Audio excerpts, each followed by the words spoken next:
Hey, what's up guys? Joker here. Today we are going to be taking a look at this PC that is sitting behind me right here, which is actually going to be a Christmas present for one very lucky young man whose parents are going to be giving it to him on Christmas Day, which is just a couple of days away now. So we really kind of cut this close to Christmas, but hopefully he enjoys this PC as it is his first ever gaming rig. That's what he wanted for Christmas. He told his parents he wanted a gaming system, so I started talking to them and we started looking at budgets and what we could kind of do for that price based off of what kind of games he wanted to play and all of that. So this is the system that we put together for this young man, and hopefully he does end up enjoying it. Inside of this thing we are running a Ryzen 1400 CPU, which I did manually overclock up to 3.7 gigahertz. Now, I probably could have pushed this thing a bit further than 3.7 gigahertz, but being that this is not a system for me, it's going to be going to someone who is a first-time PC gamer. I wanted to make sure that this was going to be stable, so I didn't want to push it too far, and we're using an air cooler and all of that, which is perfectly fine, honestly, for Ryzen 1400, as it only has a 65 watt TDP, and the Be Quiet Dark Rock 3 that I have in here is doing an excellent job of cooling it. I let IDA 64 run for over an hour, and it hovered around 65 degrees Celsius, which is absolutely fine, and that was with the side panel on the case, which is the Be Quiet Dark Base 700. This is one of their recently released chassis, which Be Quiet was actually gracious enough to provide out for me to use on this build, along with the CPU cooler. The rest of the parts in here were purchased by the parents of the person who is going to be getting this PC, but I reached out to Be Quiet to see maybe if they could help out with the cooler. We were originally going to do just the stock cooler that ships along with the Ryzen 1400, but Be Quiet was willing to provide out this case as well as the cooler, so really just helped tie everything together really well for a nice silver and black color scheme, and I just think this system looks absolutely gorgeous, especially when we go ahead and throw the tempered glass side panel on here, and it's just kind of really all blacked out, and you just really can see like the branding coming through from the graphics card as well as the CPU cooler. I think it looks great. You guys can let me know what you think down in the comments below.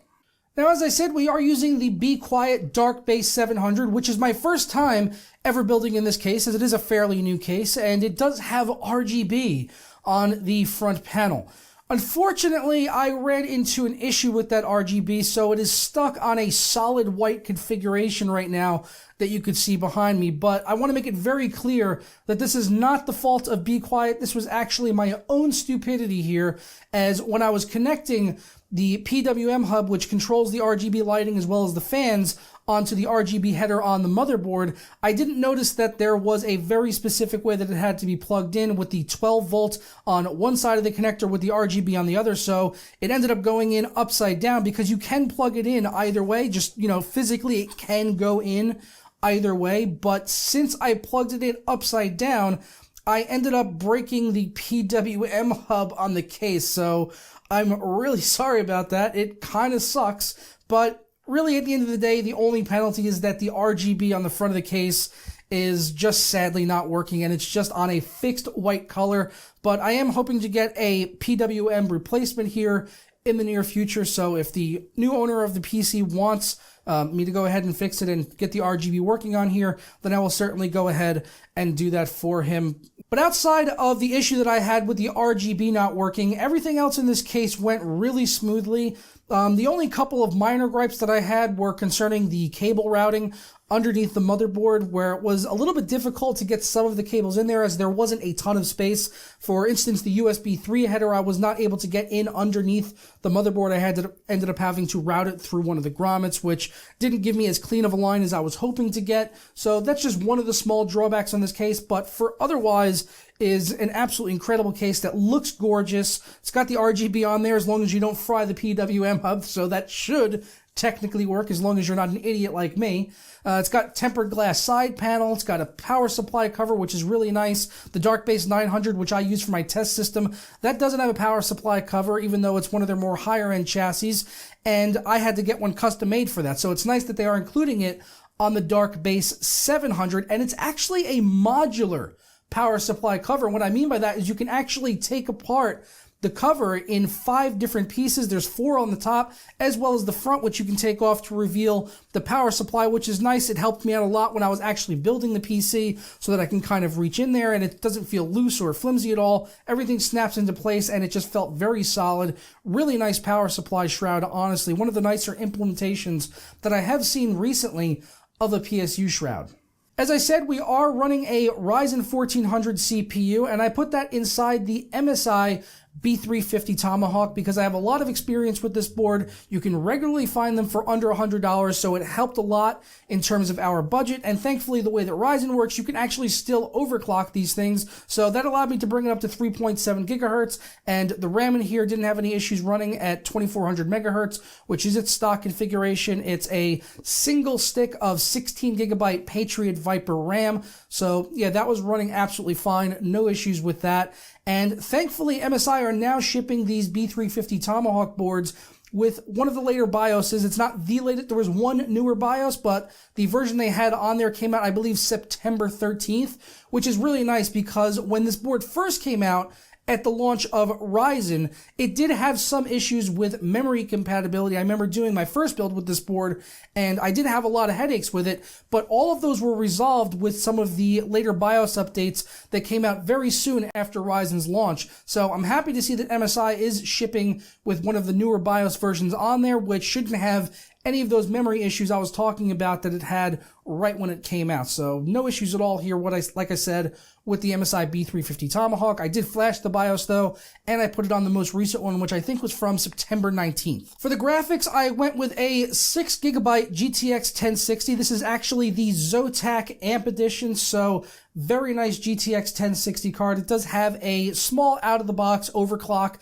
I did, like I said, just like with the CPU, I wanted to make sure that this thing was stable, but I also wanted to get good performance, so I did put on a very mild overclock with an afterburner of an additional 100 megahertz on the core, as well as the memory, and I also did increase the power limit slider on the card so that it could see its full potential, and that should be really stable, as I did quite a bit of gaming on the system to make sure that it was stable, and on top of, you know, running IDA 64 and all that, I wanted to make sure there weren't any issues with it, and I have not had a single crash or problem with this system once I got it all up and running. That GTX 1060 is just a beast, honestly. I went around and I was playing on a couple of games. I played like Wolfenstein 2, PlayerUnknown's Battlegrounds on PUBG. That game was running very well. 1080p I was playing on high settings. That was getting up over 60 FPS all the time. Didn't have any drops below 60 FPS apart from the very starting area where you're kind of all loading in, which even happens on my main rig with the 1080 Ti. So really not any fault of the graphics card. It's just kind of the game. Even though it's in version 1.0 now, it still has some issues with that loading area, but actually going around and playing in the game and everything, never dropped below 60. Same was the case with Wolfenstein 2. I was playing that at 1080p on Ultra, and that was running anywhere from 80 to 120 FPS. So absolutely smooth as butter. Chances are he could probably go ahead and crank those options up a bit more on Wolfenstein 2, which I have left on this PC for him because he did say Wolfenstein 2 was one of the games he wanted to play. So I left it on the system for him, so he'll have that to play as soon as he gets it on Christmas Day. I did put a couple other games on there as well. I put Prey on there, as well as Middle-earth Shadow of War. So he's got a few games at least to help get him started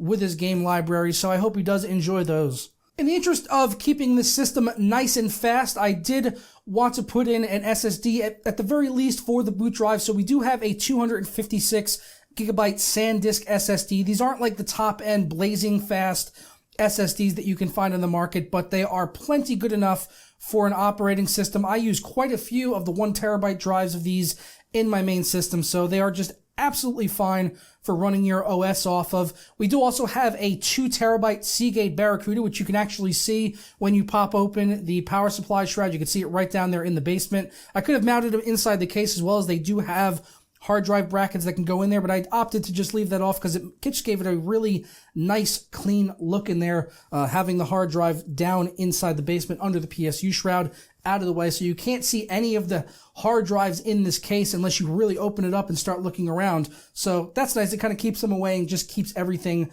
nice and tidy. And the 2 terabyte drive should be plenty, you know, for storing lots of games and everything like that. And it was plenty fast loading up titles as well. Didn't have any issues at all with the hard drives in this system. And also in the interest of stability, I wanted to get a good solid power supply. So we went with the EVGA 650 watt G3. These are some of the best on the market that you can get without breaking the bank. I mean, they are super flower PSUs. So like I said, some of the best you can actually get, but they don't charge you an arm and a leg for these things. You can regularly find them under $100, despite the fact that they're 80 plus gold rated and fully modular. So it's a 650 watt, plenty of juice for running the Ryzen 1400 as well as the GTX 1060, which are both rather power efficient in their own right. So he's definitely got a decent PSU for upgrades if he does want to do that in the future and put a beefier GPU in there, or if he does a full system upgrade a couple years down the road, then this power supply should be able to last him for quite a while.